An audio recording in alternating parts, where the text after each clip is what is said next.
ফায়ুতরাকু মিন মাতারিক মিন হাদিদ, লোহার একটা হাতুড়ি থাকবে, এক হাতুড়ির বাড়িতে মাথাটা ছিন্ন বিচ্ছিন্ন হয়ে যাবে, দেহটা জমিনের মধ্যে ঢুকে যাবে। তার চিৎকারে ওই কবরস্থানটা থার থার করে কাঁপবে, কিন্তু কেউ শুনবে না। এই জন্য মাঝে মাঝে কবরস্থানে দেখবেন গরু বেঁধে রাখলে রশি টুসি সিরা গরু দেয় দৌড়।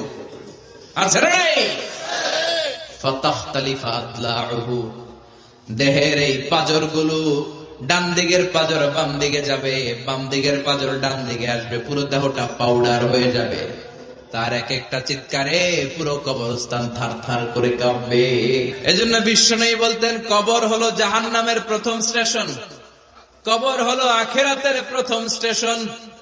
কবরের এই স্টেশনে যদি মাফ পাওয়া যায়, সামনে যতগুলো স্টেশন পার হতে হবে সবগুলারে সহজ করে দিবে কে? আর কবরের স্টেশনে যদি গন্ডগোল লাগে, সামনে আরো গন্ডগোল আছে না নাই? বেশি না কম?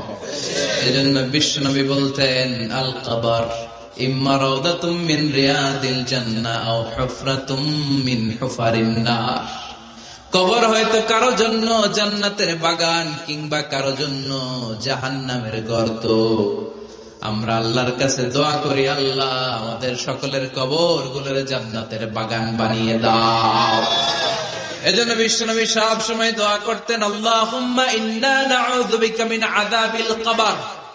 ও আল্লাহ, কবরের আযাব থেকে তুমি আমাদের বাঁচাও, পড়ে না আমিন।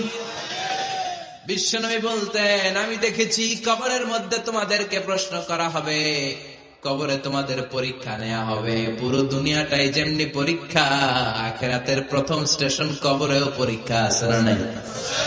প্রশ্ন আছে না নাই? কয়টা? জোরে বলেন। মুমিনদের জন্য 4টা, কাফিরদের জন্য 3টা। ভালো করে জানেন, চিল্লায় বলেন, মুমিনদের জন্য কয়টা, কাফিরদের কয়টা? প্রশ্নপত্র ফাঁস করে দিছে কে? কথা কম। এরপরও যদি ফেল করি, দোষ কার? দোষ আমাদের, আমাদের দোষ। কবর দেওয়ার পরে 40 কদম যখন আত্মীয়রা চলে যায়, 2জন ফেরেশতা আসবে, বসাবে। এই ঘটনাটা আমারও ঘটবে, আপনারও ঘটবে, বিশ্বাস হয়? প্রস্তুত আছেন তো? বসিয়ে দেওয়া হবে। মুমিন বান্দাকে প্রথম প্রশ্ন করবে, আমার রব্বুক, তোর রবের নাম কি? মুমিন বান্দা বলিষ্ঠ কণ্ঠে বলে দিবে, আল্লাহ আমার রব, এই রবই আমার সব।